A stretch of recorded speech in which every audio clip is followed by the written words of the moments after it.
Tapi itulah fitnah, Pak.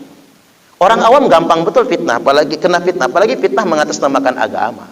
Maka terjadi demo besar-besaran. Makanya saya menganut madhab, Bapak Ibu, demo itu haram. Terutama demo yang merusak ya. Kalau di demokrasi ya boleh-boleh saja. Karena ngapa itu demo itu? Demo besar-besaran di Madinah. Yang banyak demo orang mana? Orang Mesir. Jauh, Pak, nyebrang laut. Dari Afrika Utara nyebrang ke Asia. Walaupun ya berbatasan kan gitu. Nyebrang demo di Madinah.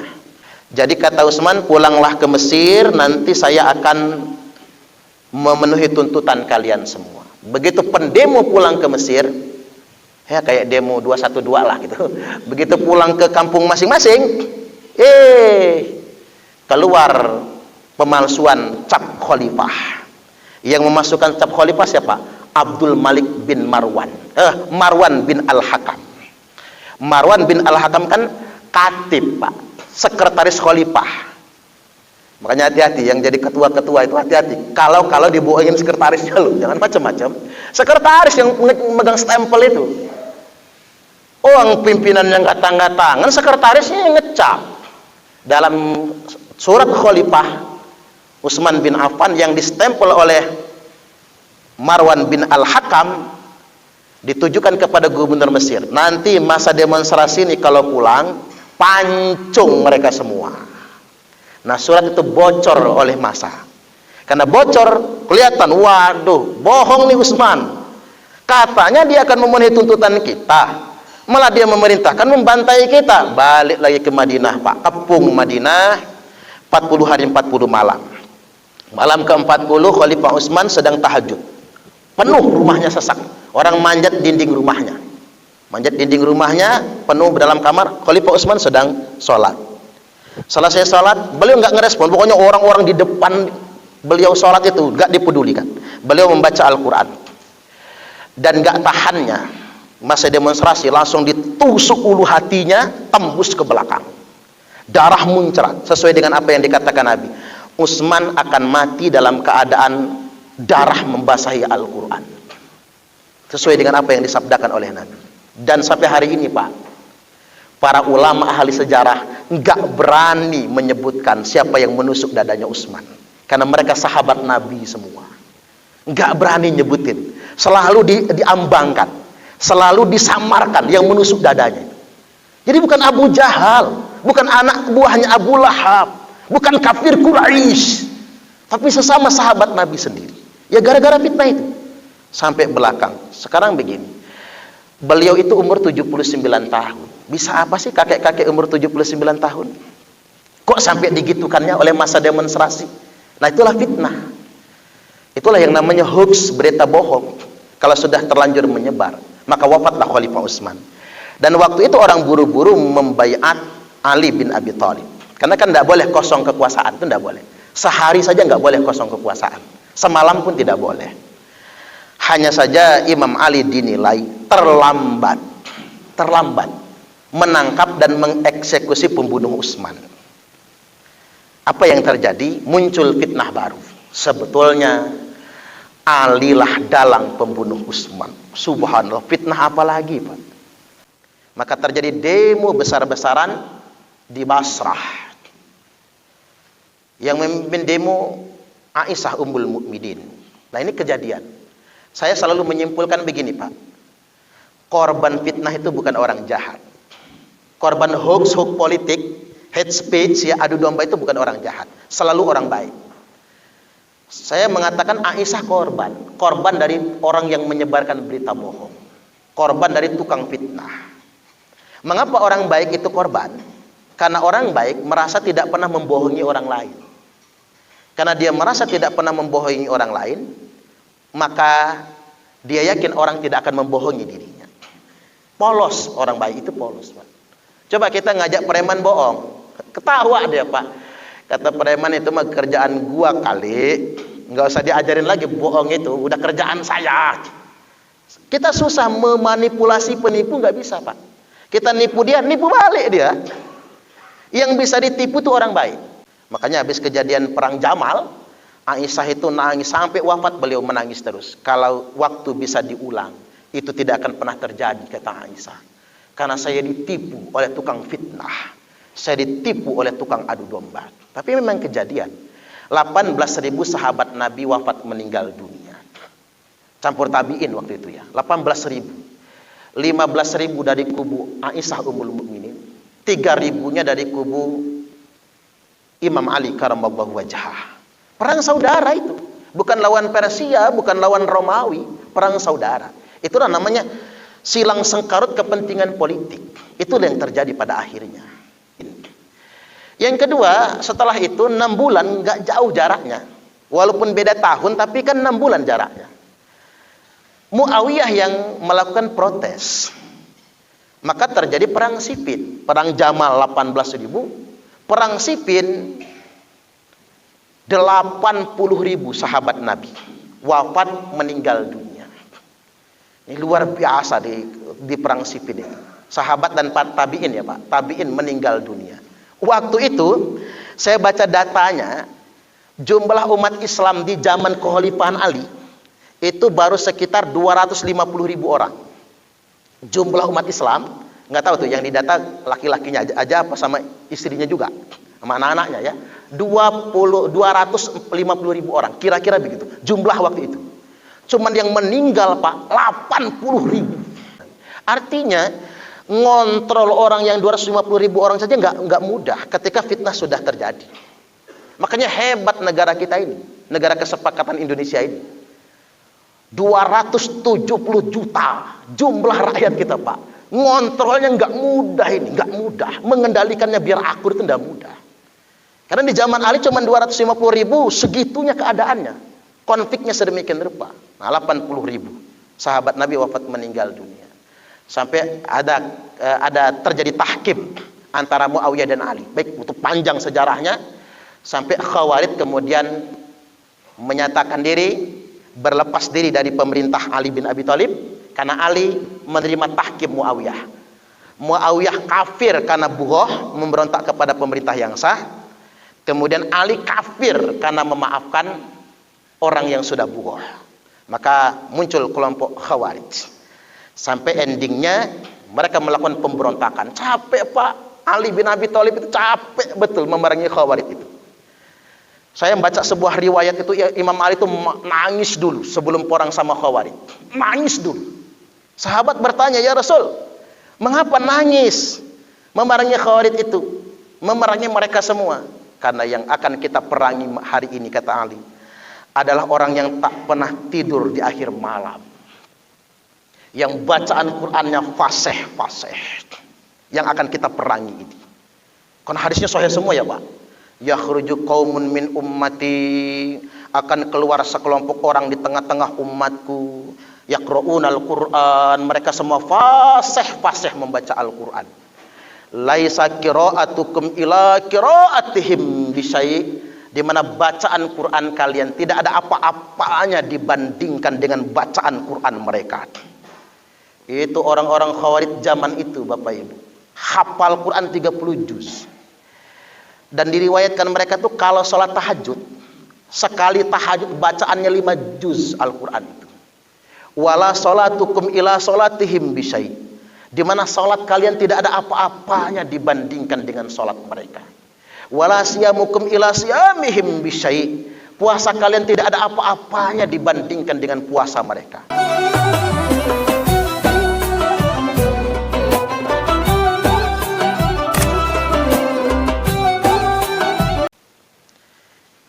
Yang terhormat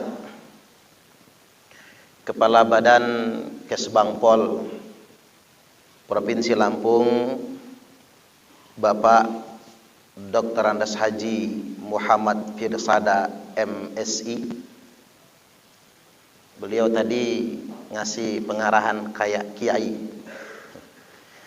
karena orang tua beliau ini Bapak Ibu adalah ulama di Lampung Tengah bapaknya, tokoh Muhammadiyah, tetapi yang NU juga senang. Makanya ketika orang tua beliau wafat, yang ngelayat warga NU maupun warga Muhammadiyah. Jadi Buya Hamkanya Lampung ayah beliau. Selanjutnya yang saya hormati Guru saya calon profesor ya. Kayaknya udah turun profesornya ya. Profesor Dr. Kiai Haji Abdul Syukur MAG, selaku Ketua MUI Provinsi Lampung, juga mantan Ketua FKPT Provinsi Lampung, dan sekarang Dekan Fakultas Dakwah.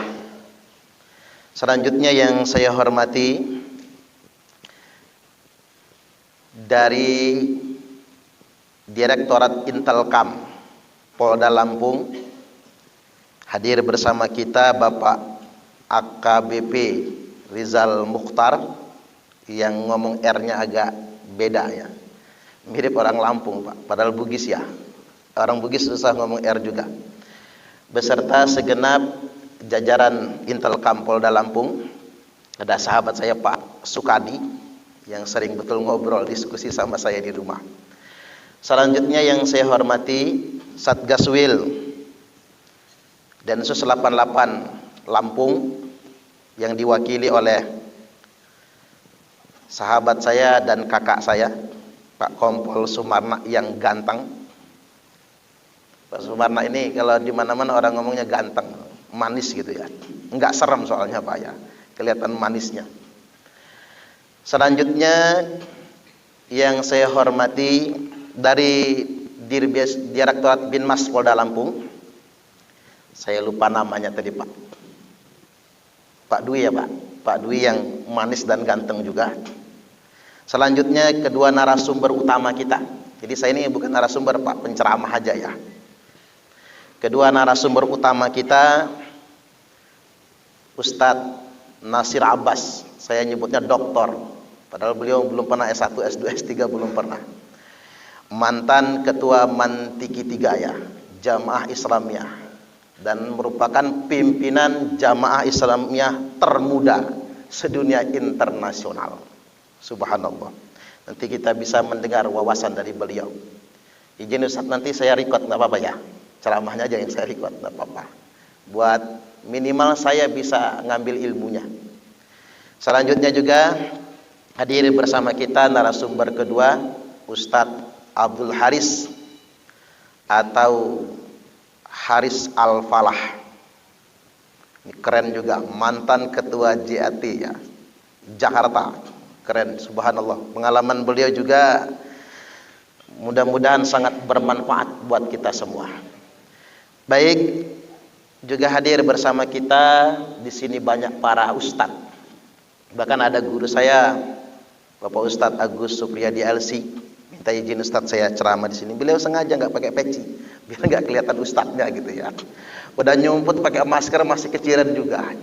Ya murid nggak boleh ngelupain gurunya, nggak boleh soalnya. Baik, bapak-bapak hadirin peserta penguatan wawasan kebangsaan dan moderasi beragama kader NKRI Lampung dalam rangka pencegahan paham radikalisme dan terorisme yang sangat saya hormati. Di awal saya hendak menyampaikan, inilah Indonesia, dan inilah lebihnya Indonesia dibandingkan dengan negara-negara berbasis muslim yang lainnya. Di Malaysia kita tidak bisa duduk begini, karena memang mereka punya aturan yang sangat ketat. Apalagi di Arab Saudi. Di Arab Saudi itu Syekh At-Thalib sebetulnya dia tidak pernah mengkritik raja. Dia tidak pernah mengkritik putra mahkota Pangeran Muhammad bin Salman. Dan dia tidak pernah berupaya mendelegitimasi pemerintah secara nyata. Hanya saja dia mengeluarkan statement kritik kepada pemerintah, kebijakan pemerintah. Yang dikritik juga kebijakan, dan itu bersifat umum saja. Tapi dia langsung ditangkap, lalu dipenjarakan, dan divonis bebas di bulan Agustus 2022 ini. Divonis penjara maksud saya. Awalnya divonis bebas oleh pengadilan tingkat khusus lalu diponis penjara 10 tahun. Jadi artinya Pak, di Arab Saudi sekedar mengkritik kebijakan saja ditangkap. Bukan ada beberapa record video di mana khotib di masjid itu mengkritik kebijakan kerajaan, masalah wanita boleh ke pasar tanpa mahram, boleh naik taksi juga, itu dikritik. Itu khotibnya belum selesai khutbah, langsung datang polisi, langsung dikekep lehernya, digantikan khotib pengganti, kemudian dipenjarakan. Dan ribuan khotib di Saudi Arabia dipecat dan dipenjarakan hanya dengan mengkritik kebijakan kerajaan. Apalagi berkonfrontasi, bahasa kitanya apa? Bugoh, memberontak negara. Apalagi macam-macam yang sering rame di media sosial itu Pak, nuduh pemerintah komunis, kan begitu ya, mendelegitimasi pemerintah, ngajak rakyat ini makar dengan pemerintah yang sah. Kalau di Arab Saudi itu langsung dihukum pancung itu. Bahkan pengumuman resmi kerajaan Saudi Arabia yang mendakwahkan sistem khilafah dihukum pancung. Artinya itu Arab, berbeda dengan Indonesia. Bukan berarti saya setuju dengan kebijakan itu. Ya, kita juga nggak setuju dengan kebijakan yang terlampau represif seperti itu. Termasuk sekarang tuh lagi rame Pak, Halloween di Arab ya. Ada aja Arab ini kan begitu. Saya sih nggak setuju juga, ngapain coba begitu ya. Apalah yang kayak gitu-gitu tuh kan. Halloween itu. Saya juga aneh sama Arab Saudi. Ini ada apa sebetulnya dengan Arab Saudi itu? Dan sedikit aja orang mengkritik, ya langsung disikat begitu. Nah, Indonesia ini negara yang sungguh luar biasa. Bapak-bapak diajak duduk bersama di hotel lagi ya, di hotel. Nanti makan kita saudara. Inilah yang membedakan bangsa Indonesia dan yang lainnya. Luar biasa cara kita bersama. Perbedaan pendapat tidak membuat kita jadi saling membenci. Coba kita berusaha untuk duduk bersama. Inilah salah satu kelebihan Indonesia. Inilah salah satu kelebihan Negara Kesatuan Republik Indonesia. Baik, yang kedua yang hendak saya sampaikan pada kesempatan kali ini, Indonesia ini bukan negara agama. Indonesia ini bukan negara Islam. Tapi Indonesia adalah negara damai. Maka ulama mengatakan Indonesia bukan Darul Islam. Tapi Indonesia adalah Darus Salamah. Negeri yang damai, negeri yang tenang. Indonesia bukan negara Islam. Tapi Indonesia adalah Darul Mitsaq, negara kesepakatan. Kita sudah punya komitmen Bapak Ibu. Mungkin kalau saya ingin memaparkan sejarah ya terlalu panjang. Sejarah bisa kita baca ulang. Banyak literatur yang sangat lengkap tentang sejarah. Kita berjuang berabad-abad lamanya mengusir penjajah Belanda. Disusul kemudian oleh Jepang. Singkatnya, setelah kita berhasil mengusir penjajah, kita bersepakat membentuk sebuah negara, yakni Negara Kesatuan Republik Indonesia sebagai negara kesepakatan. Dan ini sudah berlangsung sejak tahun 1945 sampai tahun 2022 ini. Berarti sudah 77 tahun ya. Sudah 77 tahun lamanya kita bersepakat dengan suatu negara. Jika ujuk-ujuk gitu ya, jika tiba-tiba ada yang datang mengkafir-kafirkan sistem negara kesepakatan ini dengan alasan Indonesia bukan negara agama tapi negara kafir, sistem negara kita sistem kafir, bukan sistem Islam, ya perjuangan kita mengusir penjajah terasa sangat tersia-siakan. Karena ide-ide khilafah, ide-ide negara Islam, daulah Islamnya, mau tidak mau, konsekuensi logisnya adalah membubarkan negara yang sudah kita sepakati. Itu mau tidak mau. Ketika orang bergagasan seperti Sekar Marjan Kartosuryo, SMK, ketika beliau bergagasan tentang Darul Islam dan NII, Negara Islam Indonesia, maka mau tidak mau dia harus membubarkan sistem kenegaraan yang ada. Tapi Allah nggak ridho Buktinya Allah nggak ridho apa? Buktinya DITI hancur dan ditelan bumi. Sekarang muncul kelompok-kelompok sempalan NII. Sama dengan PKI. Ketika mereka menginginkan negara ini menjadi negara komunis dengan sistem sosialismenya, ya Allah juga nggak ridho. Karena mau tidak mau, baik DITI maupun PKI itu punya maksud yang sama, membubarkan sistem kenegaraan yang ada, membubarkan Indonesia sebagai negara kesepakatan. Mau tidak mau, bugoh bahasa kitanya, bugot, makar kepada negara, makar kepada pemerintah yang sah. Itu mau tidak mau. Maka selama kita masih berpikir negara ini negara kafir dan kita ingin mendirikan negara Islam, selamanya kita akan bugoh, selamanya kita akan memberontak kepada pemerintah yang sah, dan selamanya tidak akan ada solusi. Yang akan ada adalah konfrontasi. Kapan kita akan berdamainya? Nah, untuk mempertajam apa yang saya sampaikan pada kesempatan kali ini, saya ingin tegaskan bahwasanya itulah mengapa Nabi tidak pernah mendirikan negara berlabel agama. Seperti kata Pak Kepala Kabankas Bangpol tadi, Pancasila bukan agama, dan Pancasila tidak untuk menggantikan agama. Namun Pancasila sesuai dengan tujuan agama. Mengapa dikatakan begitu? Ya karena dulu Nabi membuat negara di Madinah sama sekali tak berlabel agama. Walaupun jangan dituduh Nabi tidak menerapkan hukum Al-Quran, karena beliau paling paham Al-Quran. Justru beliau adalah orang yang paling tuntas bagaimana memadukan antara beragama dan bernegara.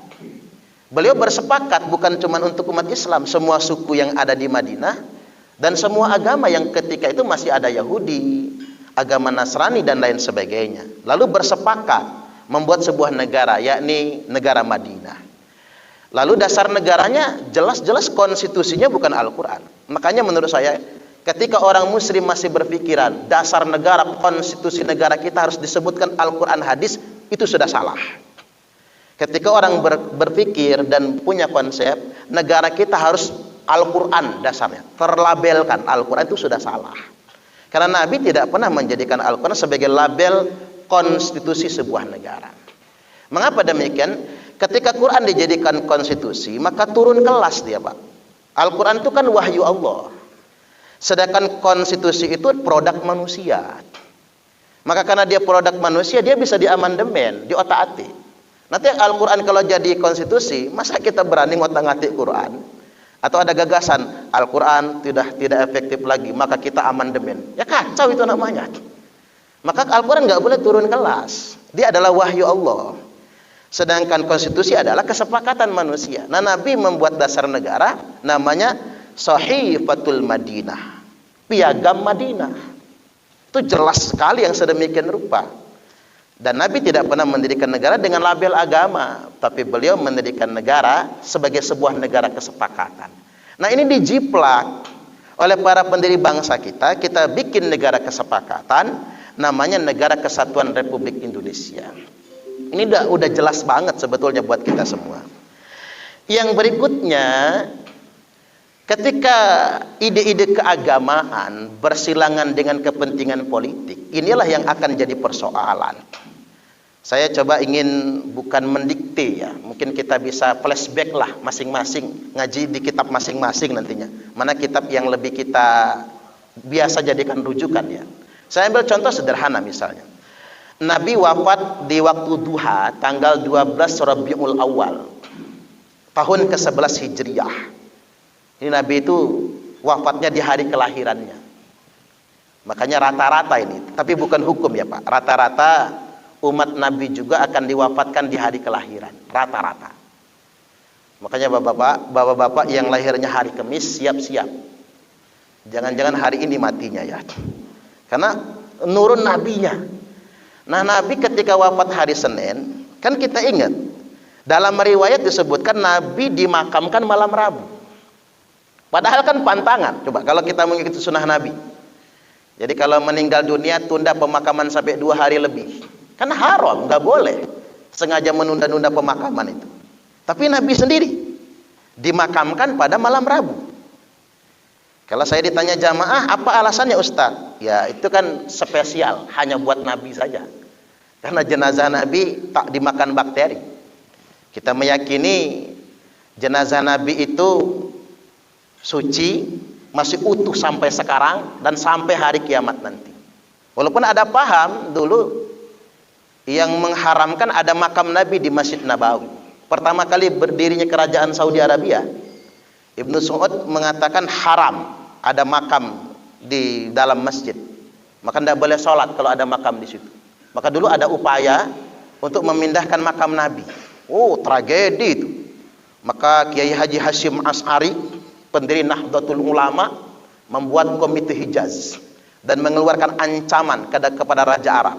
Kalau Anda berani memindahkan makam Nabi dari Masjid Nabawi, maka Anda dan seluruh keturunan Anda akan dilaknat oleh Allah Subhanahu wa taala. Maka Anda berani memindahkan dari Masjid Nabawi. Nah, beda lagi. Saya ingin katakan, mengapa tertunda pemakaman begitu lama? Alasan sederhana, ada kiai yang menyampaikan, oh karena malaikat bergiliran menyolatkannya, maka baru selesai pada malam Rabu. Alasan yang bisa kita tangkap satu sisi, yang lain adalah karena sahabat Nabi lalai terhadap jenazah Nabi. Sahabat Nabi berdebat di Sakifah Bani Sa'idah, memperdebatkan siapa pengganti Nabi. Politik, itu politik. Sampai Fatimah kecewa sekali. Fatimah tidak mau berbaiat dengan Abu Bakar karena ngambek dia bahasa kitanya. Kalian ini gimana sih kalau bahasa kitanya? Bapak saya belum dikubur loh. Kok kalian tega-teganya meninggalkan jenazahnya? Secabutan pedang di Sakifah Bani Sa'idah antara kubu Muhajirin dan Ansor, kubu Sa'ad bin Abi Waqqas dan kubu Abu Bakar dan Umar radhiyallahu anhum, sampai kemudian mengerucut ke Muhajirin, sampai kemudian terpilih Abu Bakar As-Siddiq. Nah, ngambek kan? Fatimah itu ngambek sedemikian rupa. Nah, saya melihat dari sudut pandang apa? Itulah politik. Memang ada tensi tersendiri akan itu semua. Kemudian dibaiatlah Abu Bakar As-Siddiq karena memang sahabat-sahabat masih mulia waktu itu. Ketika kubu Madinah dan Ansor sudah secabutan pedang, maka para pemimpin-pemimpin Madinah waspada. Ini bahaya ini. Maka langsung menyerahkan kepada kaum Muhajirin. Ketika kaum Muhajirin terpelah dua antara Umar dan Abu Bakar, maka Umar inisiatif langsung memberikan loyalitas baiat kepada Abu Bakar. Maka konflik bisa diredam. 2 tahun kemudian di penggantian Umar, kalau kita baca dalam kitab sirah jelas sekali, secabutan pedang juga itu. Nah, itu politik maksud saya. Kalau dari sisi orangnya, sahabat Nabi itu dijamin masuk surga semua, tapi mereka manusia biasa, punya emosi, punya marah, punya ambisi, tetap manusia biasa, tidak suci gitu. Maka secabutan pedang. Melihat kondisi sedemikian rupa di penentuan Umar, maka Utsman dan Ali berbaiat. Yang panas betul itu di pemilihan Utsman. Setelah Abu Bakar wafat di 2 tahun pemerintahan, ganti Umar 10 tahun. Makanya saya setuju Bapak Ibu, memerintah jangan terlalu lama. 10 tahun aja, 2 periode kan gitu. Karena Umar itu 10 tahun. Nabi jadi pemimpin politik itu 10 tahun. Kan 13 tahun di Mekah. Kan belum menjadi pemimpin politik, baru sebatas nabi, penyampai risalah. Baru kemudian dinobatkan menjadi pemimpin politik setelah beliau hijrah ke Madinah. Itu pun 10 tahun cuman. Jadi kalau sunnah Nabi jadi presiden 10 tahun aja. 2 periode. Itu sunnah Nabi itu. Baik, kemudian yang berikutnya setelah wafatnya Umar, ketegangan luar biasa antara faksi Utsman bin Affan dan faksi Ali bin Abi Thalib radhiyallahu anhuma. Luar biasa. Dan itu hampir perang itu, Pak. Pokoknya hampir perang. Jadi 2 partai ini, kalau bahasa sekarang partai kali ya. Itu hampir perang itu, secabutan pedang. Imam Ali, ya karena memang sahabat bertakwa semua, langsung inisiatif membaiat Utsman bin Affan radhiyallahu anhu. Ini luar biasa. Ini memang sahabat terkemuka. Dua-duanya menantu Nabi. Bedanya kalau Utsman menantu Nabi dari dua putri Nabi, keren banget Pak. Dua putri Nabi Utsman semua. Tapi nggak dalam satu pernikahan, karena wafat duluan. Sedangkan Ali menikahi putri kesayangan Nabi, Fatimah. Nah setelah Utsman wafat, tragedi makin melebar. Karena Utsman itu 12 tahun. Mestinya Utsman itu 10 tahun aja. Karena 12 tahun, maka muncul tragedi, fitnah. Fitnah yang dominan apa? KKN. Khalifah Utsman dituduh korupsi, kolusi, nepotisme. Kalau bahasa KKN, persis kayak orang ngedemo Pak Harto lah. Orang ngedemo Pak Harto apa? KKN kan? Oh, Pak Harto korupsi lalu diturunkan. Cuman anehnya orang Indonesia ini, Pak Harto itu diturunkan gara-gara korupsi. Tapi setelah Pak Harto turun, ganti orde reformasi, korupsi kok tambah banyak ya. Ini ironinya bangsa kita kan begitu sebetulnya. Ironinya sedemikian rupa. Kalau dulu korupsi terpusat di istana negara saja, sekarang korupsi itu kades saja korupsi sekarang ini. Karena kades punya kuasa anggaran, dana desa dan lain sebagainya. Tuduhannya begitu. Walaupun saya pakai logika umat akhir zaman, saya Suparman Abdul Karim, tidak mungkin saya menilai Utsman bin Affan.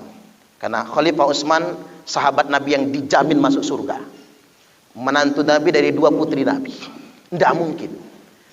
Orang zaman itu memang memfitnah beliau, tapi saya nggak yakin. Tidak mungkin Khalifah Utsman korupsi. Beliau kaya karena memang beliau kan keluarga Bani Umayyah. Bani Umayyah itu kan tuan tanah. Mereka memang kaya-kaya. Dan nggak mungkin dia korupsi. Dia kan menantu Nabi, sahabat Nabi yang dijamin masuk surga. Tapi itulah fitnah, Pak. Orang awam gampang betul fitnah, apalagi kena fitnah, apalagi fitnah mengatasnamakan agama. Maka terjadi demo besar-besaran. Makanya saya menganut madhab, Bapak Ibu, demo itu haram. Terutama demo yang merusak ya. Kalau di demokrasi ya boleh-boleh saja. Karena ngapa itu demo itu?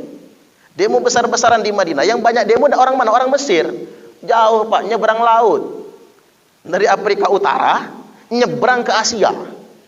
Walaupun ya berbatasan kan gitu. Nyebrang demo di Madinah.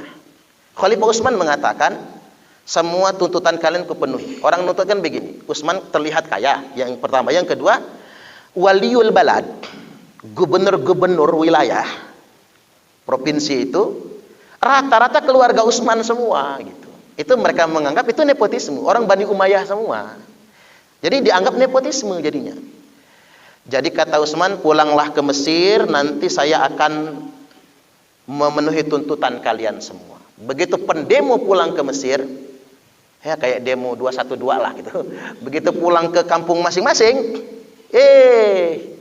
keluar pemalsuan cap khalifah. Yang memasukkan cap khalifah siapa?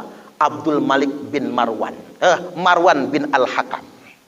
Marwan bin Al-Hakam kan katib, Pak. Sekretaris khalifah. Makanya hati-hati yang jadi ketua-ketua itu hati-hati. Kalau dibohongin sekretarisnya loh, jangan macam-macam. Sekretaris yang megang stempel itu. Orang pimpinan yang nggak tangga tangan, sekretarisnya yang ngecap. Dalam surat khalifah Utsman bin Affan yang distempel oleh Marwan bin Al-Hakam ditujukan kepada gubernur Mesir. Nanti masa demonstrasi ini kalau pulang, pancung mereka semua. Nah surat itu bocor oleh massa. Karena bocor, kelihatan, waduh, bohong nih Utsman. Katanya dia akan memenuhi tuntutan kita, malah dia memerintahkan membantai kita. Balik lagi ke Madinah, Pak. Kepung Madinah, 40 hari 40 malam. Malam ke-40 Khalifah Utsman sedang tahajud. Penuh rumahnya sesak. Orang manjat dinding rumahnya. Manjat dinding rumahnya, penuh dalam kamar. Khalifah Utsman sedang sholat. Selesai sholat, beliau nggak ngerespon. Pokoknya orang-orang di depan beliau sholat itu nggak dipedulikan. Beliau membaca Al-Quran. Dan nggak tahannya, masa demonstrasi langsung ditusuk ulu hatinya, tembus ke belakang. Darah muncrat, sesuai dengan apa yang dikatakan Nabi. Utsman akan mati dalam keadaan darah membasahi Al-Quran. Sesuai dengan apa yang disabdakan oleh Nabi. Dan sampai hari ini Pak, para ulama ahli sejarah nggak berani menyebutkan siapa yang menusuk dadanya Utsman. Karena mereka sahabat Nabi semua. nggak berani nyebutin, selalu diambangkan, selalu disamarkan yang menusuk dadanya. Jadi bukan Abu Jahal, bukan anak buahnya Abu Lahab, bukan kafir Quraisy, tapi sesama sahabat Nabi sendiri. Ya gara-gara fitnah itu sampai belakang. Sekarang begini, beliau itu umur 79 tahun. Bisa apa sih kakek-kakek umur 79 tahun? Kok sampai digitukannya oleh masa demonstrasi? Nah itulah fitnah. Itulah yang namanya hoax, berita bohong. Kalau sudah terlanjur menyebar, maka wafatlah Khalifah Utsman. Dan waktu itu orang buru-buru membaiat Ali bin Abi Thalib. Karena kan tidak boleh kosong kekuasaan, itu tidak boleh. Sehari saja nggak boleh kosong kekuasaan. Semalam pun tidak boleh. Hanya saja Imam Ali dinilai terlambat menangkap dan mengeksekusi pembunuh Utsman. Apa yang terjadi? Muncul fitnah baru. Sebetulnya Ali lah dalang pembunuh Utsman. Subhanallah, fitnah apa lagi, Pak? Padahal yang ngejagain Utsman waktu itu adalah Hasan dan Husain, anaknya Imam Ali, yang jadi satpam di rumah Khalifah Utsman itu. Zaman itu kan belum ada pas pampres soalnya, belum ada. Itu adalah Hasan dan Husain. Tetapi orang nggak terima tetap. Maka karena Ali menawarkan semua waliul balad, gubernur-gubernur itu baiat dulu sama saya. Nanti kata Ali, setelah baiat sama saya, loyalitasnya penuh, mengakui Ali sebagai khalifah, kita bareng-bareng tangkap pembunuh Utsman dan kita kisos. Orang nggak sabar, maka orang menemui Ummul Mukminin Aisyah radhiyallahu anha yang sedang umroh di Mekah. Menjumpai Ummul Mukminin, sayangnya Pak, namanya provokator. Ummul Mukminin percaya kalau Ali dalang pembunuh Utsman. Maka terjadi demo besar-besaran di Basrah. Yang memimpin demo Aisyah Ummul Mukminin. Nah ini terlepas dari apa masalahnya antara Ummul Mukminin dengan Ali sebelumnya ya. Kasus hadisul ifki ya, tentang orang yang memfitnah Aisyah telah berbuat zina. Terlepas dari itu semua, nah ini kejadian. Saya selalu menyimpulkan begini Pak, korban fitnah itu bukan orang jahat. Korban hoax politik, hate speech ya, adu domba itu bukan orang jahat, selalu orang baik. Saya mengatakan Aisyah korban dari orang yang menyebarkan berita bohong, korban dari tukang fitnah. Mengapa orang baik itu korban? Karena orang baik merasa tidak pernah membohongi orang lain. Karena dia merasa tidak pernah membohongi orang lain, maka dia yakin orang tidak akan membohongi dirinya. Polos, orang baik itu polos Pak. Coba kita ngajak preman bohong, ketawa dia Pak. Kata preman, itu mah kerjaan gua kali, nggak usah diajarin lagi bohong, itu udah kerjaan saya. Kita susah memanipulasi penipu, nggak bisa Pak. Kita nipu dia, nipu balik dia. Yang bisa ditipu itu orang baik. Makanya bapak-bapak ini kalau menghutangi orang, orangnya nggak bayar-bayar, berarti bapak-bapak orang baik semua ini. Percayalah sama saya. Buktinya kalau ngutangnya ke rentenir, bayar semua orang itu. Masyarakat itu kalau ngutang sama rentenir, kalau nagih nendang pintu, itu bayar. Karena rentenir orang jahat soalnya. Coba kalau orang baik, apalagi ustadz, ngutangin orang. Kalau ustadz ngutangin jamaahnya, siap-siap mengikhlaskannya. Mau nagih malu soalnya Pak, jamaahnya nggak tahu diri. Ketimbang ditagih lebih galak, ngomong apa dia, ustadz aja pelit. Nah ngomongin ustadz pelit. Nah balik lagi bahwasanya Aisyah orang baik, istri Nabi, Ummul Mukminin, dijamin masuk surga. Beliau alimah, ulama wanita di kalangan sahabat Nabi. Demo besar-besaran di Basrah. Inilah kata kuncinya, provokator. Maka jalabah. Jalabah ini siapa? Oknum Khawarij. Oknum Khawarij. Khawarij itu kalau bahasa sekarangnya apa? Kelompok radikal. Oknum Khawarij memanah gubernur Basrah. Manahnya pas ya, namanya ahli panah Pak. Manahnya pas di jantung gubernur Basrah. Langsung tumbang, meninggal dunia. Kan kondisi kayak gitu bikin suasana tambah panas. Maka Ali kirim pasukan ke Basrah. Maka kirim pasukan, terjadilah perang saudara pertama dalam sejarah Islam. Dua kubu.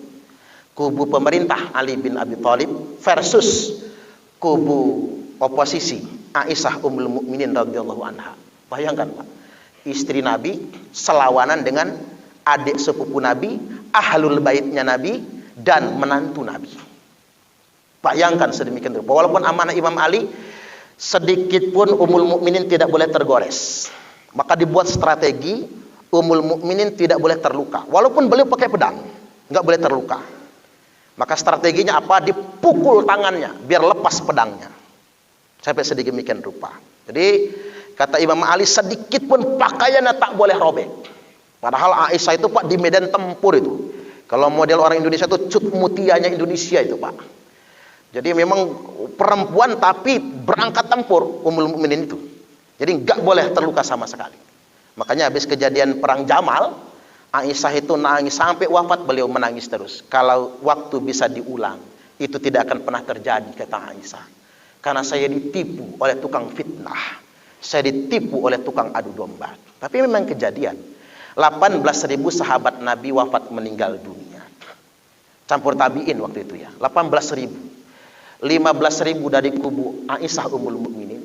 3.000-nya dari kubu Imam Ali karamallahu wajhah. Perang saudara itu.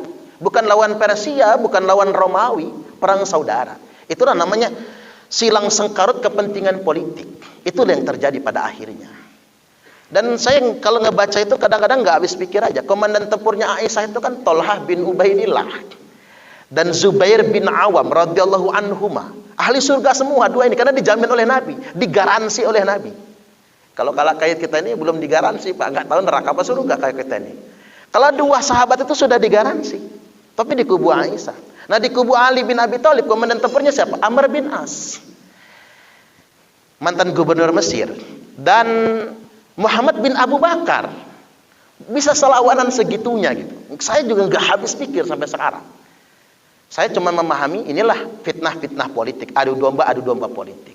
Nah waktu itu diriwayatkan banyak orang yang mengangkat Al-Quran di atas kepalanya di zaman itu.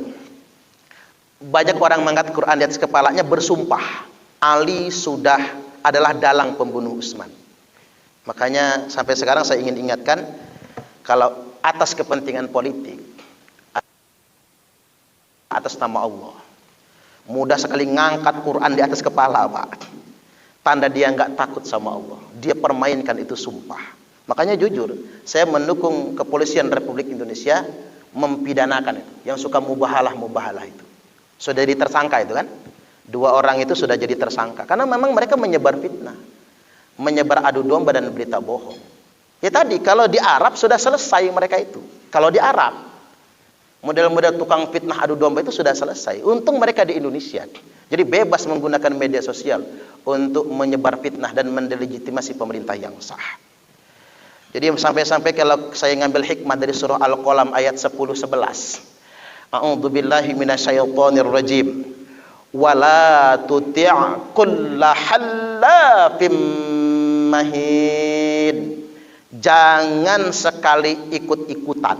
Ini bisa diterjemahkan pakai bahasa keren Pak. Wala tuti', jangan sekali-kali jadi followers.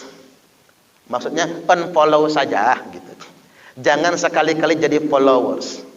Kulla hallaf, orang-orang yang gampang sekali bersumpah.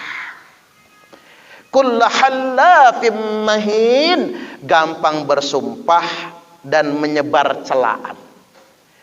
Mahin ini kalau bahasa kitanya sekarang apa? Bullying, suka ngebully.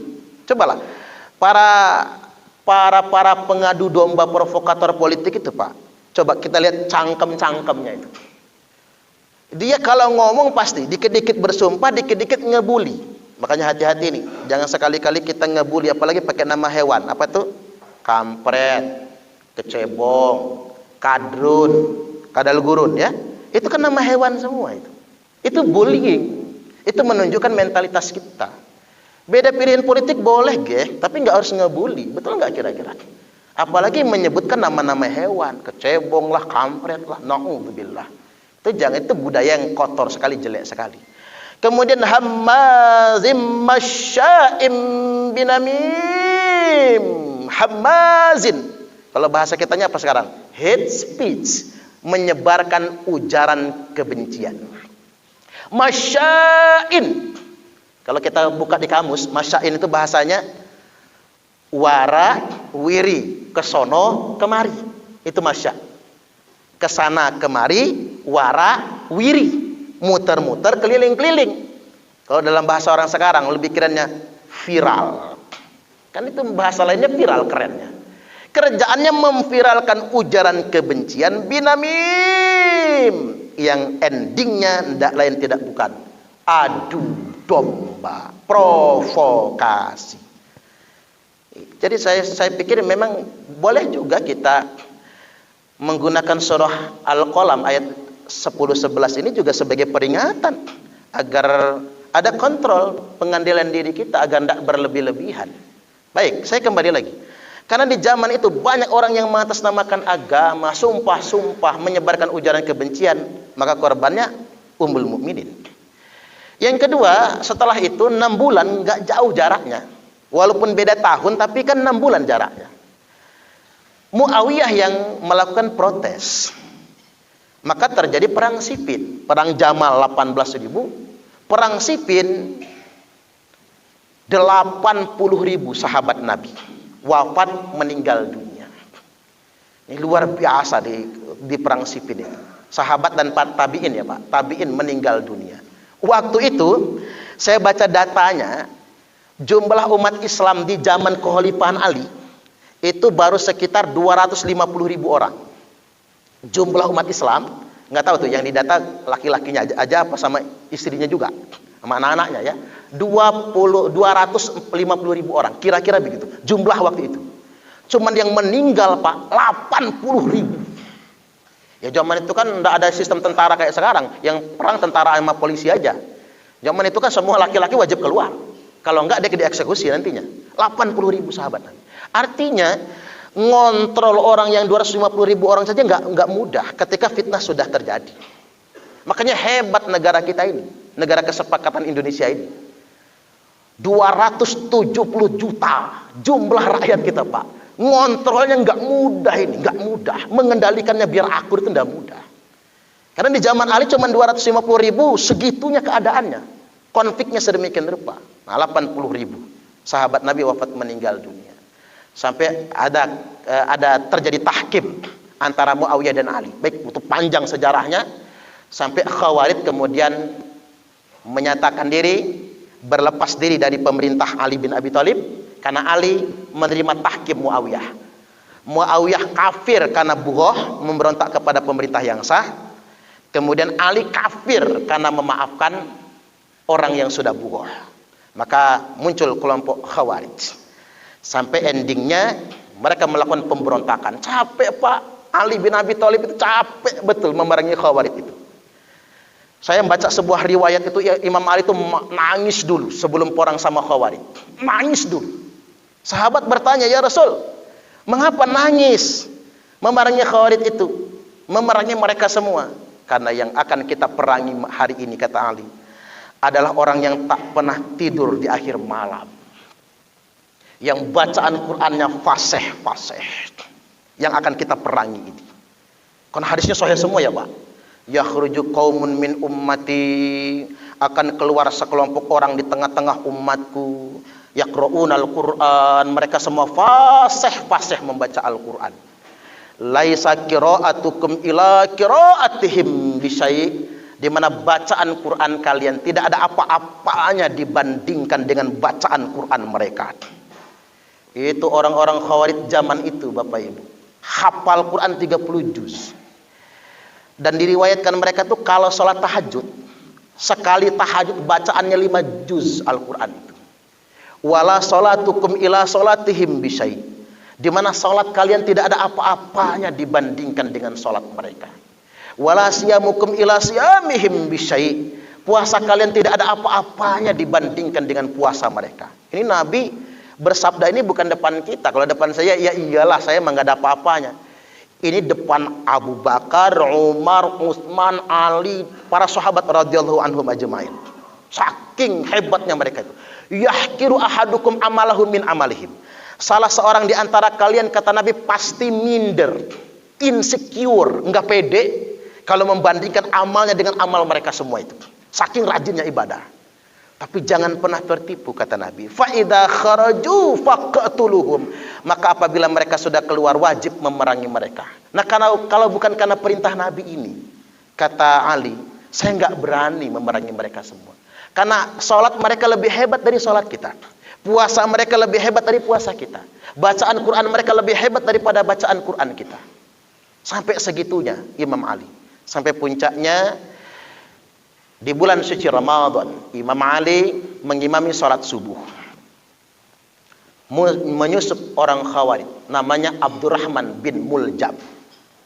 Ya nggak tahu lah Pak, taunya sahabat semua kan, taunya umat semua. Sholat di belakang imam, menusuk lehernya Imam Ali. Imam Ali berdoa, ya Allah, panjangkan umurku beberapa hari, jangan langsung mati. Lalu beliau menyampaikan wasiat tentang bahayanya Khawarij ini. Itu wasiat dari Imam Ali karamallahu wajhah. Ketika ditangkap Abdurrahman bin Muljam, hendak dieksekusi mati, hukum pancung, beliau diminta bertaubat. Tetap diminta bertaubat. Dia nggak mau.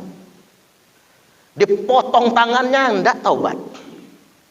Digunting kupingnya, nggak taubat.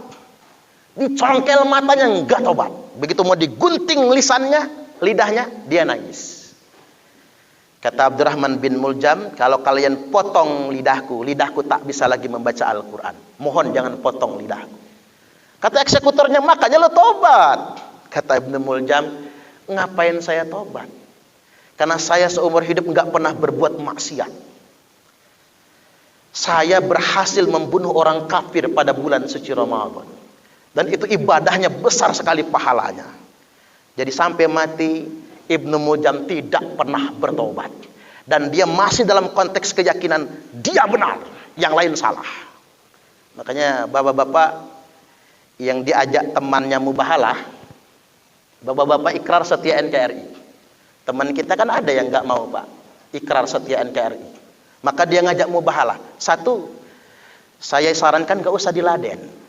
Ya ada kan di Nusa Kambangan ya, napiter yang bermubahalah. Saya sih saran saja yang nggak usah diladen lah Pak. Karena itu sumpah itu suci sekali. Bukan berarti takut, tapi percayalah bapak-bapak, pilihan kita sudah benar, sudah sangat benar sekali. Kalau cuman kekeh ngomong, oh istiqomah dengan keimanan sebagainya, ya Abdurrahman bin Muljam kurang istiqomah apa? Dia bukan digincet jempol kakinya pakai meja, bukan. Dipotong tangan, dipotong kaki, diiris kuping, dicongkel mata, masih dia.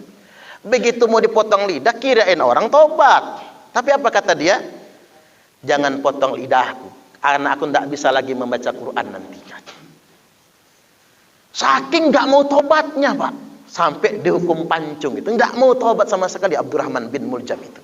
Dia sampai mati masih berkeyakinan begitu. Nah inilah mengapa Nabi menegaskan mati dalam keadaan bughah itu mitatan jahiliyah, matinya mati jahiliyah. Walaupun dia menyangka dirinya mati dalam keadaan beriman, tapi sebenarnya tidak, dia mati dalam keadaan jahiliyah. Inilah yang dimaksud dalam kitab Sahih Bukhari Muslim itu begini.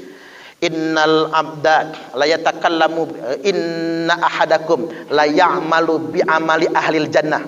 Sesungguhnya ada salah seorang di antara kalian semua yang sepanjang hidupnya mengerjakan amalan ahli surga, hatta ma yakunu bainahu wa bainaha illa dhira', sampai-sampai tidak ada jarak antara dirinya dengan surga kecuali tinggal sehasta.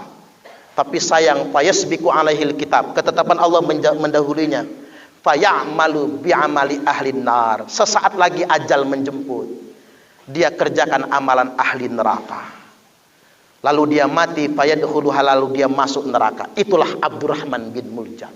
Dia memang bukan ahli maksiat, dia ahli bangun malam, dia ahli membaca Al-Quran, tapi di ujung hidupnya dia membunuh kekasih Nabi, ahlul bait Nabi, Ali bin Abi Thalib karamallahu wajhah, menantu Nabi, sahabat Nabi yang terkemuka, dan sampai mati dia tidak pernah bertaubat. Inilah kesalahan Abdurrahman bin Muljam. Nah kemudian yang berikutnya, kita masih sampai setengah 12-an ya Pak, nggak apa-apa, sambil ngirim nasi itu. Yang berikutnya saya ingin tegaskan pada kesempatan kali ini, setelah Ali bin Abi Thalib wafat, orang membaiat putranya Hasan bin Ali, cucu Nabi, sebagai khalifah. Muawiyah berontak, kerahkan pasukan, tidak terima kalau Hasan bin Ali yang menjadi khalifah. Hasan bin Ali membaca peta konflik. Waduh, perang lagi nih. Sudah perang Jamal habis-habisan, perang Siffin habis-habisan, perang Khawarij habis-habisan, ratusan ribu nyawa melayang. Sudah, kata Hasan bin Ali, berhenti dulu kita perang. Serahkan kepada Muawiyah menjadi khalifah. Maka dibaiat Muawiyah sebagai khalifah. Waktu itu didukung oleh Abdullah bin Zubair. Abdullah bin Zubair adalah anaknya Zubair bin Awam, gubernur Mekah, penguasa Mekah dan Madinah, Hijaz. Jadi begini, ada pelajaran bagi kita yang ingin saya tarik. Ketika perang Jamal, Zubair bin Awam wafat, Tolhah bin Ubaidillah wafat. Kedua-duanya punya anak. Oleh Imam Ali dipeluk Abdullah bin Zubair itu. Nah, kamu jangan dendam, kata Imam Ali. Saya dan bapakmu saling mendengki di dunia. Persis begitu kalimatnya, Pak. Saya dan bapakmu saling mendengki di dunia. Saya dan bapakmu saling bermusuhan di dunia. Saya dan bapakmu saling mencabut pedang di dunia. Tapi percaya nak, saya dan bapakmu akan bersama di surga nantinya. Nangis Pak Abdullah bin Zubair. Janji tidak akan pernah mendendam. Sampai segitunya. Makanya ada hikmahnya kemarin. Pak Prabowo gabung Pak Jokowi. Bagus itu. Itu bukan berkhianat. Demi sebuah persatuan. Malah bagus menurut saya. Bagus banget. Atau begini, rivalitasnya Bung Karno sama Buya Hamka. Sampai Buya Hamka itu dipenjarakan oleh Bung Karno. Ya terlepas dari pasalnya apa ya. Wallahu alam, saya nggak tahu. Yang jelas tahunya kita, Buya Hamka masuk penjara di zaman Pak Karno. Tapi begitu Pak Karno hendak wafat meninggal dunia, beliau tulis surat wasiat. Tidak ada yang boleh mengimami sholat jenazah saya kalau bukan Buya Hamka. Subhanallah. Orang bisa saja berrivalitas di dunia, tapi tetap akan bersama di surga nantinya. Ya persis dengan Tolhah bin Ubaidillah dan Zubair bin Awam. Berrivalitas dengan Imam Ali di dunia, tapi beliau semua adalah sahabat yang dijamin masuk surga. Nah, balik lagi bahwasanya Muawiyah dibaiat menjadi khalifah, itu pun ngerebut Hasan bin Ali. Itulah orang-orang Syiah itu suka memfitnah Muawiyah. Kalau saya tidak, kita ahlu sunnah wal jamaah. Ahlu sunnah wal jamaah tidak boleh menghina sahabat. Muawiyah itu sahabat Nabi. Walaupun dia anaknya Abu Sufyan. Abu Sufyan juga sudah masuk Islam kan? Walaupun Abu Sufyan betul-betul memusuhi Nabi awalnya. Bahkan Hindun yang makan jantungnya Hamzah bin Abdul Muthalib. Sadis banget Hindun itu Pak. Sampai Nabi bersumpah, awas ya, demi Allah kata Nabi, kalau Hindun masuk Islam juga, saya nggak mau ketemu Hindun. Nggak mau, sorry kalau bahasa kitanya.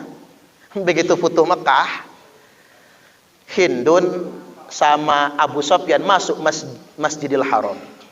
Taslim Pak, masuk Islam. Nabi senyum. Bahasa kitanya ada sahabat nyindir. Katanya kalau Hindun masuk Islam nggak mau ketemu. Kata Nabi itu kan dulu saya lagi marah katanya. Sekarang udah damai. Tuh luar biasa Pak.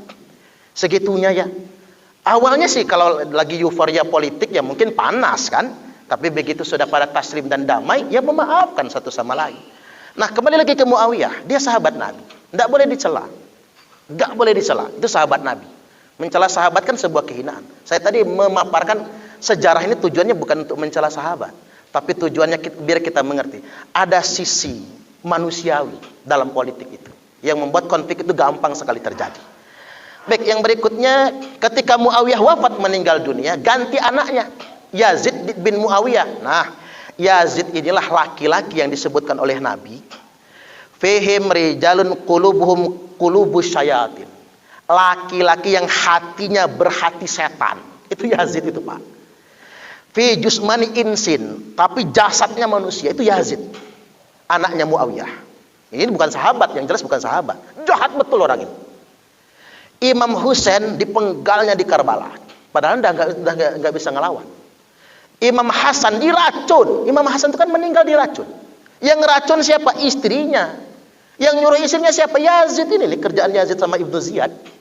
Makanya ada riwayat yang mengatakan Yazid ini mati aja nggak terima bumi. Itu saking jahatnya orang ini. Dan suka melaknat Ahlul Bait. Ini Yazid ini tadi. Nah ketika Muawiyah disokong oleh Abdullah bin Zubair sebagai khalifah, Ganti Yazid, Muawiyah tidak terima. Abdullah bin Zubair nggak terima. Karena ngapa? Yazid merendahkan Ahlul Bait. Maka terjadi konfrontasi antara Yazid dengan Muawiyah. Terjadilah perang Ka'bah. Yazid dan Abdullah bin Zubair maksud saya. Abdullah bin Zubair waktu itu gubernur Mekah. Ngelawan presiden lah istilahnya, khalifah. Coba kita baca sejarah itu, Pak. Masjidil Haram terbakar. Ka'bah rontok separuh. Untungnya Yazid mati mendadak, itu untungnya, Pak. Kali diracun, kali sama anak buahnya kali ya. Yazid mati mendadak, untungnya. Maka pasukan ditarik dari Mekah. Tapi ingat, Ka'bah sudah kadang rontok. Masjidil Haram terbakar. Maka pasca kejadian itu, Gubernur Abdullah bin Zubair mengadakan renovasi besar-besaran kawasan Masjidil Haram. Coba bayangkan, Pak, seandainya perang Ka'bah di zaman Abdullah bin Zubair itu terjadi sekarang. Masjidil Haramnya terbakar, Ka'bahnya rontok. Bukan Abrahah yang dulu ingin merontokkan Ka'bah yang dihancurkan pakai burung ababil, bukan. Ini Yazid. Bayangkan kalau itu terjadi di zaman sekarang, apa kata dunia? Kalau Masjidil Haram sampai terbakar begitu. Itu orang Islam semua loh, nggak melibatkan agama lain itu. Orang Islam semua. Maka lantas kemudian digantilah Yazid dengan Marwan bin Al-Hakam. Karena Marwan ini tidak disukai juga oleh Muawiyah. Tapi diusir oleh Abdullah bin Zubair. Nah, kesempatan dibaiat menjadi raja Bani Umayyah. Ganti anaknya Abdul Malik bin Marwan. Nah, ketika ganti anaknya, Abdullah bin Zubair tidak mau loyal kepada negara, pemerintah. Gubernur ngelawan presiden, bahasa kitanya sekarang. Abdul Malik bin Marwan mengerahkan pasukan sampai terbunuhnya sahabat Nabi Abdullah bin Zubair. Jadi Abdullah bin Zubair itu walaupun masih muda, Pak, beliau masuk dalam kategori sahabat Nabi. Perang itu di Ka'bah, perang itu di Masjidil Haram. Nah, ini pelajaran bagi kita betapa konfrontasi politik itu sedemikian rupa. Sampai kemudian perang transisi Bani Umayyah ke Bani Abbasiyah. Itu jutaan nyawa melayang. Kan Bani Umayyah itu 90 tahun sekian. Nggak nyampe 1 abad. Mau ganti ke Bani Abbasiyah yang berabad-abad lamanya itu, sampai jutaan nyawa orang melayang dalam perang saudara. Dan itu bukan agama. Dan itu politik. Itulah politik maksud saya. Baik, sekarang kita tarik ke zaman sekarang. Fakta politik sedemikian rupa. Negara kita adalah negara kesepakatan. Dan ini tidak bisa diingkari. Saya pernah menyampaikan juga di forum kita juga, sistem kenegaraan itu di satu sisi selain sebagai sebuah kesepakatan, tapi itu sebuah takdir juga. Kita kan juga ngebaca semua hadisnya, Pak. Takunun nubuwatu fikum. Takunun nubuwatu fikum. Zaman kalian sekarang. Jadi Nabi ngomongin zaman beliau, Pak. Bersabda itu zaman beliau. Adalah nubuwah, kata Nabi. Masya Allahu antakun. Zaman nubuah ini Masya Allah, atas kehendak Allah, adanya atas kehendak Allah. Thumma yarfa'uha idza sya'allah ayyarfa'ha. Nah, zaman nubuah ini akan selesai ketika Allah sudah mentakdirkan untuk selesai. Kata takdir ini kata kuncinya menurut saya, kata kuncinya. Thumma takunu khilafatun ala minhajin nubuwah. Setelah Nabi wafat, maka diganti dengan khilafah dengan metode kenabian. Fatakunu masya Allah. Adanya zaman khilafah ala minhajin nubuwah itu atas takdir Allah. Itu atas takdir Allah. Antakun, adanya pasti ditakdirkan oleh Allah. Tsumma yarfa'uha. Tapi zaman itu juga berakhir. Idza sya'allahu ayyarfa'aha. Kalau Allah sudah mentakdirkan untuk berakhir. 2. Tsumma yakunu mulkan abdon. Lalu diganti, hadirlah mulkan abdon. Mulkan abdon itu dulu sering diterjemahkan, Pak, kerajaan yang zalim. Tapi saya lebih suka dengan terjemahan modern, mulkan abdon, kekuasaan yang menggigit ya. Mungkin bahasa kitanya apa? Monarki absolut. Nah, itu bahasa yang paling keren dan persis untuk menerjemahkan kata mulkan abdon. Monarki absolut. Makanya Bani Umayyah, Bani Abbasiyah sampai Turki Utsmani bukan khilafah ala minhajin nubuwah. Salah klaim itu. Ya, kawan-kawan kita Hizbut Tahrir kan mengklaim itu khilafah, bukan. Tapi itu adalah mulkan abdon, kerajaan. Karena Nabi sudah bersabda, masa kita mau mendelete hadisnya? Al khilafatu fi ummati 30 sana. Khilafah di tengah-tengah umatku hanya 30 tahun. Nah, kita harus hapus dulu hadis itu. Kalau kita menolaknya, kan begitu. Hanya 30 tahun. Itu mulkun, habis itu kerajaan kata Nabi. Coba kita hitung. Abu Bakar 2 tahun, Umar 10 tahun, 12, Utsman 12 tahun, 24, Ali 6 tahun. Pas 30 tahun. Itulah hikmahnya mengapa Hasan bin Ali tidak mengapa ditolak oleh Muawiyah. Kalau Hasan bin Ali radhiyallahu anhu ditetapkan sebagai khalifah, Pak, maka hadis Nabi meleset. Berarti nggak nyampe lebih dari 30 tahun. Mengapa mencukupi sabda Nabi, Hasan bin Ali memang ditolak. Tidak boleh menjadi khalifah kelima. Makanya cuma 30 tahun kekhalifahan di tengah-tengah umat ini. Nah, Bani Umayyah, Bani Abbasiyah dan seterusnya adalah kerajaan. Fayakunu masyaallahu ayyakun. Zaman kerajaan ini adanya atas takdir dari Allah. Nah, kata takdir ini Masya Allah. Jadi menolak sistem kerajaan dengan alasan tidak sesuai dengan sistem nubuah, salah. Bisa jadi kita kafir, menolak takdir Allah. Nah, zaman kerajaan ini akan berakhir kalau Allah sudah menghendakinya untuk berakhir. 3 periode. Masuk yang keempat sekarang. Tsumma takunu mulkan jabariyah. Lalu hadirlah mulkan jabariyah. Kiai-kiai saya di pondok sering menerjemahkan mulkan jabariyah itu diktator, penjajah, Pak. Penjajahan. Cuma masalahnya kalau itu diterjemahkan zaman penjajahan saja, sekarang mulkan apa dong? Sekarang demokrasi bukan zaman penjajahan soalnya, Pak. Kan begitu. Makanya kalau saya pendapat pribadi nih, mulkan jabariyah itu dari zaman penjajahan Inggris, Portugis, Belanda sampai sekutu sampai zaman demokrasi. Awal mulanya saja. Karena kalau demokrasi di luar zaman penjajahan, di luar zaman itu tadi, maka demokrasi akan masuk dalam kategori khilafah ala minhajin nubuwah. Karena periode pasca mulkan jabariyah adalah khilafah ala minhajin nubuwah. Maka saya setuju ada ulama yang menerjemahkan jabariyah itu bukan jababirah. Kalau jababirah itu diktator. Tapi kalau jabariyah itu kebebasan, demokrasi. Bisa jadi begitu. Ada yang menerjemahkan jabariyah itu mengekang, ada yang menerjemahkan justru kebebasan. Kalau saya pengennya klop lah dua-duanya itu. Nah, anggap saja demokrasi sekarang. Fatakunu masyaallahu antakun. Masalahnya ada kalimat ini. Zaman demokrasi ini adanya atas takdir dari Allah. Ini menurut saya, teman-teman kita di Hizbut Tahrir yang mengatakan demokrasi haram, demokrasi sistem kufar, saya pikir mereka sudah mengingkari takdir Allah. Terlepas nanti mereka akan berbeda pendapat, tapi mereka mengingkari takdir Allah. Kalau mereka ingin mengharamkan demokrasi, balik ke mereka. Mana nas yang mengharamkannya?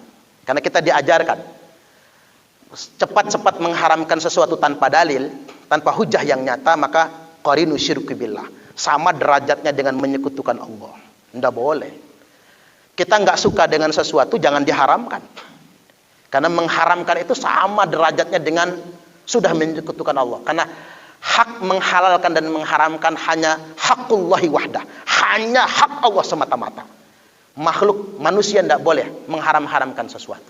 Nah, ini takdir. Mulkan jabariyah itu takdir. Tsumma yarfa'uha idza sya'allahu ayyarfa'ha. Dan zaman demokrasi akan berakhir kata Nabi kalau Allah sudah menakdirkan untuk berakhir. Jadi sekarang kita gini aja, Pak. Kita ini nggak usah ngotot nolak demokrasi. Jalanin aja. Ikut pemilu, ikut nyoblos kita. Jangan ikut-ikutan Hizbut Tahrir. Ikut pemilu haram tapi demo. Kan aneh kan? Ikut pemilu haram tapi demo. Demo kan demokrasi. Kan tidak boleh kalau menurut hukum Islam sebetulnya, ya nggak boleh lah. Demo-demo, Untunglah pemerintah itu cepat membubarkan, kalau enggak dia hari demo aja di Indonesia ini. Sampai segitunya. Jadi mereka mengharamkan demokrasi, mereka ikut pemilu haram, sistem ini sistem kufar sampai segitunya. Dan kalau mereka banyak Pak, ya jungkir balik negara kita ini. Makanya setuju saya dengan ucapan mereka itu dipelihara oleh neokolonialisme. Ikhwanul Muslimin, pusatnya di mana sekarang? Inggris. Hizbut Tahrir, pusatnya di mana sekarang? Inggris. Ahmadiyah, ditolak di semua negara muslim, pusatnya di mana? Ya Inggris. Syiah London, Syiah yang radikal itu Pak, di mana sekarang? Ya Inggris. OPM, teroris KKB bersenjata Papua itu, Benny Wenda, Inggris. Ternyata neokolonialisme ini ngingoni Pak. Yang ngingonin teroris-teroris ini, kelompok-kelompok yang ingin merusak negara-negara kita ini. Coba kita lihat sedemikian rupa. Memang dipelihara, teori memelihara monster. Bikin monster buat ngacak-ngacak kita semua. Jadi balik lagi bahwasanya demokrasi sudah takdir dari Allah. Kalau berdasarkan hadis ini, baru tsumma takunu khilafatan. Nah, ini yang belum kan? Nanti hadir lagi khilafah ala minhajin nubuwah. Dan khilafah itu kalau saya meyakini, karena khilafah itu ndak bersifat lokal tapi sumuliah internasionali, dunia nanti akan dipimpin oleh satu pemimpin tunggal, Imam Mahdi, yang memimpin pasukan sampai Nabi Isa Al-Masih alaihi salam, yang akan memimpin dunia internasional 40 tahun. Karena saya yakin Pak, kalau dunia dipimpin oleh satu pemimpin, ndak bisa kita. Pak Jokowi nggak bisa, Pak Prabowo nggak bisa, Joe Biden walaupun masuk Islam nggak bisa, Vladimir Putin nggak bisa. Orang yang bisa menjadi khalifah akhir zaman, yang memimpin semua negara, harus orang yang punya kapasitas sebagai nabi. Dan itulah Nabi Isa alaihi salam. Karena dialah yang berhasil membunuh penjajah Dajjal laknatullah alaihi. Maka semua negara akan menyatu dalam satu kesatuan. Nabi Isa alaihi salam yang menjadi pemimpin. Nah sekarang belum zaman itu, ya kita nggak usah ngomong-ngomongin ke sana. Makanya tidak ada satupun perintahnya dalam Al-Quran dan hadis yang memerintahkan mendirikan khilafah. Sehari saya dialog sama orang Hizbut Tahrir itu, saya cuma minta tunjukin satu aja, dalilnya satu aja kata saya, yang memerintahkan mendirikan khilafah. Seperti perintah kita mendirikan sholat, gelabakan muter-muter gelabakan, nggak ada. Karena memang khilafah akhir zaman tak diperintahkan, tapi dia ditakdirkan oleh Allah. Dunia akan mengalami musibah besar, kemarau 3 tahun berturut-turut, kering semua, tak ada satupun rumput hijau. Ya kita sudah baca semua hadisnya ini, tak ada satupun rumput daun hijau, semua kelaparan, semua negara bubar, Amerika bubar, Indonesia bubar, semua negara bubar. Akan ada muncul penjajah tunggal namanya Dajjal laknatullah alaih, yang dia bisa memberikan makan. Orang yang mau beriman kepadanya dikasih makan. Sampai kemudian Nabi Isa turun di sebelah Menara Putih Damaskus, kemudian bersama Imam Mahdi memimpin pasukan, berhasil membunuh Dajjal. Karena Nabi Isa menjadi pahlawannya, pembunuh penjajahnya, maka semua masyarakat internasional membaiat Nabi Isa sebagai khalifah akhir zaman. Dan beliau menikah. Nah inilah yang saya lagi tunggu-tunggu. Kalau Nabi Isa nikah nanti siapalah istrinya ya? Mungkin orang Bandar Lampung lah istrinya ya. Mungkin ini ngayalnya ya Pak. Beliau menikah dan akan memimpin dunia internasional selama 40 tahun. Setelah Nabi Isa wafat 40 tahun. Jadi khalifah 40 tahun, Pak, lama. Beliau akan disolatkan, dimandikan, dikafani, disolatkan dan dimakamkan. Setelah itu beransur-ansur orang kafir kembali. Orang beriman dimatikan oleh Allah Ta'ala. Kemudian tinggal orang-orang kafir semua nantinya. Orang-orang yang ingkar, berbuat maksiat dan lain sebagainya. Sampai terjadi gerhana matahari total selama 3 hari berturut-turut. Matahari nggak muncul. Ketiban di hari keempat, matahari muncul dari sebelah terbenamnya. Maka terjadilah kiamat kubra. Makanya saya juga sarankan, kalau kita menyampaikan hadis-hadis akhir zaman, jangan terlalu dikapitalisasi. Seolah-olah itu terjadi pasti zaman sekarang. Jangan, itu mendahului Allah namanya. Sekarang masih turun hujan, berarti Dajjal masih tangeh. Kan begitu. Kiamat juga masih tangeh. Kita jalaninya sekarang. Baik, di segmen terakhir, saya minta waktu sedikit lagi. Di segmen terakhir saya ingin sampaikan begini. Kita negara kesepakatan. Nggak ada gunanya ketika kita masih berpikir ini negara kafir. Dan harus kita ganti dengan negara Islam. Apalagi kita di Indonesia, Pak. Karena kita di Indonesia ini nggak pegang senjata. Yang pegang senjata cuma TNI Polri. Selesai. Makanya Arab Spring atau Ratul Arabiyah, kebangkitan Arab, nyebutnya Al-Tauratul Arabiyah, itu bukan kebangkitan tapi kekacauan. Itu agenda neokolonialisme Arab Spring itu, kebangkitan Islam di Arab. Hasilnya apa? Tunisia, Presiden Ben Ali jatuh. Yaman, Presiden Ali Abdullah Saleh jatuh. Mesir, Hosni Mubarak jatuh. Kerjaan Ikhwanul Muslimin itu sebetulnya. Kemudian yang berikutnya Suriah, sampai sekarang hancur-hancuran, belum kelar-kelar. Yaman, perang saudara sampai sekarang. Irak, sejak dari awal. Irak itu kan begini skenarionya. Rakyatnya suruh demo, ngelawan pemerintah, menurunkan Saddam Hussein. Saddam Hussein diktator. Begitu rakyatnya demo, Amerika ikut campur. Datang kirim pasukan. Sayangnya lagi, yang menyediakan pangkalan militer Amerika Serikat. Makanya saya sampai sekarang itu gak masuk akal loh, Pak. Kenapa sih Arab Saudi menyediakan pangkalan militer untuk Amerika nyerang Irak? Negara-negara penjajah itu begitu cara mereka. Mereka memanfaatkan konflik-konflik di dalam negeri. Sampai kacau 21 negara Arab. Libya, Muammar Gaddafi kacau sedemikian rupa. Artinya ini strategi sebetulnya. Gerakan-gerakan perlawanan di dalam negeri itu strategi. Nah, kita Indonesia makanya sangat tegas sekali. Bawa pisau saja keluar rumah itu undang-undang darurat. Makanya saya mendukung upaya kebijakan di Indonesia ini hanya TNI Polri yang boleh bawa senjata. Kalau kayak Afghanistan, petani aja bawa laras panjang, remek gitu, apa jadinya itu. Makanya satu lagi yang ingin saya tegaskan, ini terakhir Pak, nggak apa-apa. Kita ini al-jamaah. Memelihara al-jamaah ini penting bagi kita semua. Imam Ali karamallahu wajhah telah berkata, al-jama'atu wallahi, bahkan sampai bersumpah, al-jama'atu mujamma'atu ahlil haqqi wa in qallu. Berada pada posisi al-jamaah. Al-jamaah itu tempat bersepakatnya para pemimpin umat. Makanya kata Ibnu Taimiyah, Syekhul Islam Ibnu Taimiyah dalam majmu' fatwanya, al-jama'atu hiyal ijtima'. Jamaah itu adalah tempat berkumpul, ijtima'. Bersepakatnya para pemimpin umat dalam rangka bersepakat dalam urusan mereka. Dan satu-satunya nih, nggak ada duanya, institusi yang paling sah, legal, legitimate sebagai tempat berkumpul para pemimpin umat hanya negara. Makanya saya ingin tegaskan, LDI bukan al-jamaah, bukan. NU bukan al-jamaah, itu ormas, firqah. Muhammadiyah bukan al-jamaah, termasuk MUI bukan al-jamaah, itu firqah, itu ormas. Makanya khutbah saya kemarin itu, ormas tidak boleh merasa berada di atas negara. Sehebat apapun ormas itu, sehebat apapun organisasi itu, dia tidak boleh merasa berada di atas negara. Saya ulangi lagi, al-jama'atu mujamma'atu ahlil haqqi wa in qallu.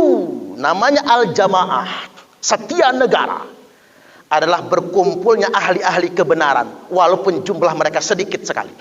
Jadi membela negara, setiap negara adalah ahlul haq, ahli kebenaran. Wal firqatu, dan orang yang membela firqah, membela madhab, membela golongan untuk melawan al-jamaah, melawan negara, mujama'atu ahlil batil, mereka yang berkumpul dalam kebatilan, wa in kataru, walaupun jumlah mereka sangat banyak sekali. Inilah mengapa Nabi bersabda, waman mata wa huwa mufariqul lil jamaah, barang siapa yang mati dalam keadaan mufaraqah terhadap jamaah, memberontak kepada negaranya, mata mitatan jahiliyah, maka matinya mati jahiliyah. Saya bacakan dua hadis terakhir. Yakunu ba'di a'immatun, akan hadir setelahku pemimpin, la yahtaduna bihudaya, mereka tidak mengambil petunjukku, kata Nabi. Kalau bahasa kitanya apa? Mereka nggak pakai Quran sebagai pedoman hidup. Wala yastannuna bisunnati, dan dia tidak menggunakan sunnahku sebagai tuntunan. Wa sayaqumu fihim rijalun, dan akan ada, karena pakai sin litanfis ini ya Pak, berarti zamannya nggak jauh. Maka apa saya tadi menisbatkan kepada Yazid bin Muawiyah ini. Dan akan berdiri di tengah-tengah mereka laki-laki, qulubuhum qulubus syayatin, hati mereka adalah hatinya setan. Fi jusmani insin, tapi terkurung dalam jasad manusia. Saya ingin menegaskan orang ini adalah Yazid, maksudnya. Orang ini adalah Yazid. Karena memang tidak mau pakai Quran sebagai pedoman. Quran simbol iya Pak. Simbol kerajaan Bani Umayyah itu Quran. Tetapi dianya sendiri nggak pernah mau pakai Quran. Dianya nggak pernah mau pakai sunnah. Terbuktinya dia menghina ahlul bait Nabi. Qultu, maka ditanyakan kepada Nabi, aku bertanya, kaifa asna'u ya Rasulullah in adraktu dzalik? Apa yang engkau pesankan kepada kami? Apa yang engkau perintahkan kepada kami ya Rasulullah? Kepada saya, in adraktu dzalik. Kalau aku ketemu pemimpin kayak gitu, pemimpin yang nggak mau pakai petunjuk Allah, tidak mau pakai sunnahmu, dia jahat sekali seperti setan. Apa yang harus kami lakukan ya Rasulullah? Jawab Nabi, tasma' wa tuti' lil amir. Dengar dan tetap taat kepada pemimpin itu. Ini Yazid loh Pak, tetap punya kewajiban mendengar dan taat. Dan pemerintah Republik Indonesia, Soekarno, Soeharto, B.J. Habibie, habis itu siapa? Kiai Abdurrahman Wahid, Megawati, SBY, Jokowi, bukan Yazid. Mereka masih sholat. Mereka tidak pernah melarang kita sholat. Beliau semua 7-7-nya naik haji semua, dan sudah masuk Ka'bah. Dan Presiden Jokowi ditetapkan sebagai tokoh Islam paling berpengaruh nomor berapa? 14 kalau nggak salah. Nomor 14 sedunia internasional. Mereka masih sholat. Jawab Nabi, walaupun engkau punya pemimpin yang berhati setan terkurung dalam jasad manusia, kata Nabi, maka tasma'u wa tuti', engkau tetap mendengar, tetap taat lil amir kepada pemimpin itu. Wa in daraba dhahruka, walaupun dia memukul punggungmu, wa ukhidha maluka, walaupun dia merampas hartamu, fasma' wa ati', dengarkan dan taati pemimpin itu. Ya walaupun pegal juga Pak kalau pemimpin kayak Yazid, betul. Ya saya memaklumi tragedi tahun 98 ya. Biar Pak Harto juga nggak kelamaan kan. Tapi yang jelas saya pikir pemimpin sekarang tidak jahat sebagaimana yang disebutkan dalam hadis ini. Pemimpin kita sekarang adalah pemimpin yang sholat. Makanya ada sahabat bertanya, ala nuqatiluhum ya Rasulullah, bolehkah kami memerangi pemimpin yang kami anggap zalim ya Rasul? Apa jawab Nabi? La ma'aqamu fikumus shalah. Enggak boleh, kata Nabi, selama pemimpin itu masih sholat bersama kalian, atau begini, masih membiarkan kalian sholat. Dah, clear sampai di sini Pak. Pemimpin kita sholat semua. Beliau bukan ahli maksiat. Kalau ada kurang ada lebihnya ya mereka adalah manusia biasa. Bukan alasan kita untuk melawan pemerintah yang sah. Hadis yang terakhir, man khala'a yadan min ta'atin, barang siapa yang melepaskan ketaatan kepada pemerintah yang sah, melepaskan tangannya dari ketaatan kepada pemerintah yang sah, laqiyallaha yaumal qiyamati la hujjata lahu, maka dia akan ketemu Allah pada hari kiamat nanti tanpa hujjah sama sekali, tanpa alasan. Wa man mata wa laisa fi unuqihi bai'atun mata mitatan jahiliyah, barang siapa yang mati dalam keadaan tidak ada di lehernya, laisa fi unuqihi bai'atun, dalam keadaan di lehernya tidak ada kesetiaan kepada pemerintah yang sah, mata mitatan jahiliyah, maka matinya mati jahiliyah. Demikian dari saya, kurang lebihnya mohon maaf, dan kepada Allah Ta'ala mohon ampun. Dan saya minta izin kepada Ustadz Haris Al-Falah dan Ustadz Nasir Abbas, nanti nggak apa-apa ya materinya saya record ya. Kalau saya ini penceramah Pak, Penceramah itu ya kencengnya lagi ceramah doang ya. Kalau beliau berdua ini praktisi kan gitu ya, betul-betul mengalami di lapangan, pengalaman yang sungguh luar biasa. Silakan nanti kita goreng beliau berdua, kita tanya-tanyain biar keluar semua, karena beliau berdua adalah pimpinan dan sudah masuk penjara semua kan gitu ya, sudah pengalaman. Kalau saya belum pernah masuk penjara cuma ceramah aja saya ini Pak. Baik, demikian dari saya, kurang lebihnya mohon maaf. Sekali lagi kalau ada yang kata yang tidak tidak berkenan, saya mohon dimaafkan. Karena hadir bersama kita ini banyak ustadz, banyak kiai yang saya nggak bisa menyebutkannya karena saya takut su'ul adab. Baik, demikian. Wallahul muwaffiq ila aqwamit thoriq. Assalamualaikum warahmatullahi wabarakatuh.